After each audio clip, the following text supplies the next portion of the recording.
Game Boy brand stands as one of the most iconic terms in gaming history. Whether it's your mom, the mailman, your neighbor, or even the cashier at your local store, chances are they're familiar with the Game Boy name.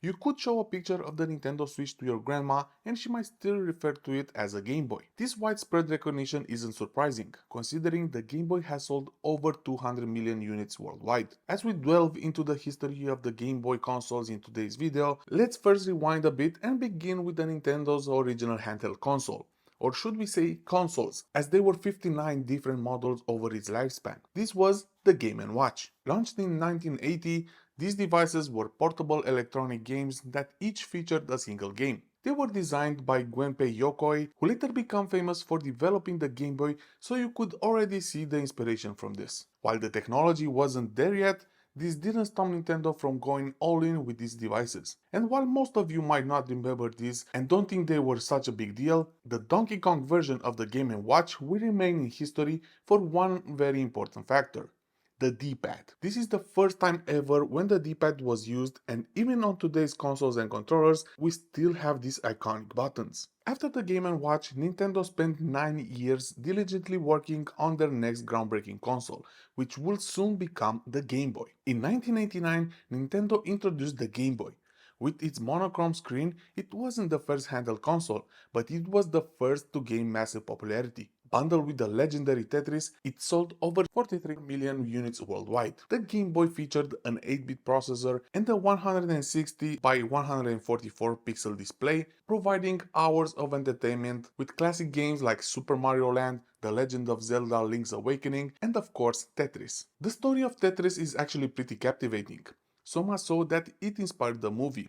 The film delves into the intense legal battles and the Cold War intrigue surrounding its release, and it's actually a pretty interesting movie which I recommend checking out. And another fun fact, the Game Boy was so durable that even survived a bombing during the Gulf War and still works to this day. It's been displayed at the Nintendo World Store in New York until last year, I believe, and I was lucky enough to see it personally while I was visiting New York in 2021. The model that I have over here is from the Play It Loud collection and it's in pristine condition, except the dead pixels on the screen, of course. I did manage to rub them and spread them a bit, but after a while some of them came back. I don't want to replace the screen as I want to have my consoles as close to stock as possible. In 1996, Nintendo released the first revision of the Game Boy, the Pocket. It was smaller, lighter, and had a much cleaner screen, but still played the same classic cartridges. It also featured 2 AAA batteries instead of the 4 AA ones on the original Game Boy, and that was a pretty big deal. The battery life was a bit shorter, but having smaller and fewer batteries was amazing. The Game Boy Pocket also featured a sharper, true black and white display, and it was definitely more portable. With over 21 million units sold, it was perfect for gaming on the go. Interesting tidbit: the Game Boy Pocket was the first model to come in multiple colors, making it a fashion statement as well as a gaming device. And about the model that I have, I recently got this from my trip in Japan. I got this as junk for less than $20 and it worked without doing anything to it. It's not the best looking one, but I'm happy to have it in my collection. And similar to the DMG one, I will not replacing anything on it. It will remain as stock as it can. 2 years later, Japan saw the exclusive release of the Game Boy Light. It was similar to the Pocket but featured an electroluminescent backlight, making it easier to play in low light conditions. The Game Boy Light was a hit in Japan, though it never made to the international markets. The backlight was a game changer, as using any Game Boy until then in low light was pretty bad. You might remember the struggle of getting a glance of light when sitting in your parents' car at night. To this day, this is still one of my favorite Game Boys out there, and I tend to use it even more than the Game Boy Color. The Game Boy Light was actually the first Game Boy with a backlight, an innovation that wouldn't become standard until the Game Boy Advance SP in 2003. And something that most don't realize, the Game Boy Light is actually bigger than the Pocket. It's not just a backlit pocket in the end. Despite its limited release, it remains a beloved collector's item today, especially being sold in limited quantities at around 2.3 million units. That's why the prices can get pretty high for this model right now. 1998 was a landmark year with the release of the Game Boy Color. Just a few months after the Game Boy Light was released, we finally got handheld games in full color. This could also be one of the reasons for the lower sales for the Game Boy Light, to be honest. Anyway, with a palette of over 32,000 colors, it brought new life to the classic games and introduced us to new ones. It was backwards compatible with all original Game Boy games, adding a new dimension to all favorites.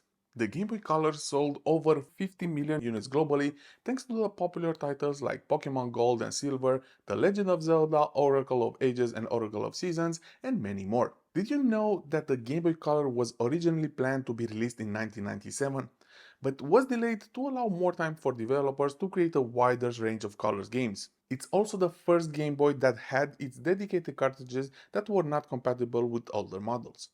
While it was still backwards compatible and it could play every game, it also had these specific clear cartridges which also didn't have that cutout on the corner anymore. This was designed so you could not insert them in the original DMG Game Boy, but there were a few cartridges that were compatible with the older generations that still had colors, and these usually came in different colors than the standard gray one. There are of course exceptions, and it mostly applies to PAL and NTSC regions, but it's still a nice thing to know about the Game Boy cartridges. In 2001, the Game Boy Advance took things to a whole new level with a 32-bit processor and a wider screen.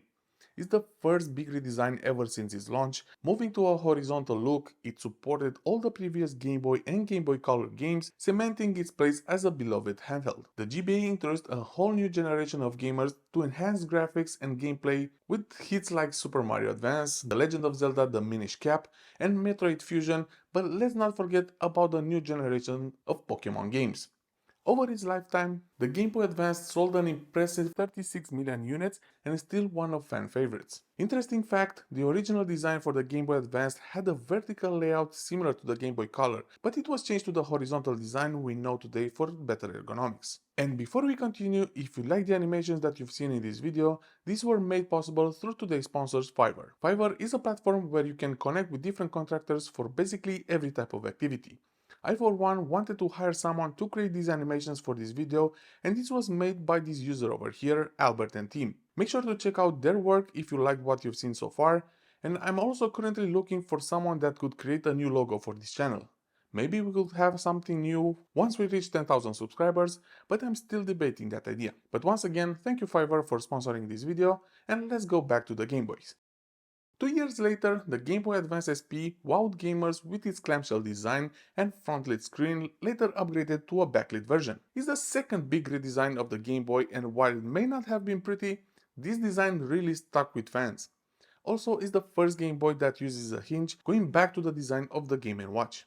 The SP's rechargeable battery and compact design made it a favorite among gamers. With titles like Fire Emblem, Mario Kart Super Circuit, and Pokemon Emerald, it sold over 43.5 million units worldwide. Initially launched in 4 different colors, Onyx, Platinum, Flame, and Cobalt, but besides the added colors, we also got a second version with the AGS 101, which added backlit screen instead of the frontlit one on the original 001. Cool fact, the SP stands for Special Project, highlighting the innovative features that set it apart from the original GBA. Also, the clamshell design was actually inspired by portable makeup cases. And finally, in 2005, the Game Boy Micro. Tiny, sleek, and with a bright screen, it was a stylish end to the Game Boy era. Though it wasn't backwards compatible with the original Game Boy and Game Boy Color games, it was the favorite for some fans for its portability and unique design. Despite its limited appeal, it sold around 2.5 million units and remained a sought-after item for collectors, especially now since there are less consoles to find. I actually got mine in Japan and I almost missed it since the prices were pretty high. I did manage to get this near mint full box one, and it managed to get the title of my favorite thing to buy in Akihabara, Tokyo. While it was very portable, the ergonomics were not that great. This and probably the lack of backwards compatibility definitely affected the sales of the Game Boy Micro. But do you know which is actually the real reason for this? It actually came out nearly 1 year after the Nintendo DS. A completely new hardware, new cartridges, and also having GBA backwards compatibility, people did not have a reason why to get the Micro except the portability of it. And a fun fact, the Game Boy Micro was the only Game Boy with a removable faceplate, allowing users to customize this console with different designs. This was actually a pretty cool feature in the end.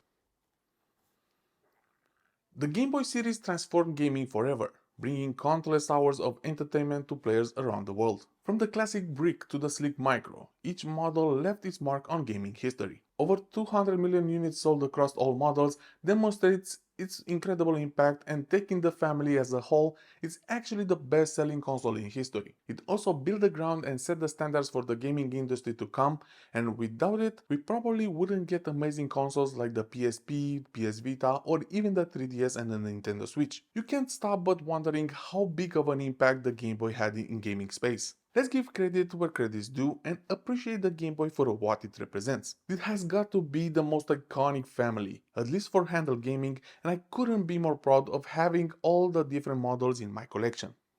And what about you? What's your favorite Game Boy memory? Let me know in the comments below. And if you enjoyed this trip down memory lane, don't forget to like, subscribe, and hit the notification bell for more gaming history. And once again, thank you Fiverr for sponsoring this video.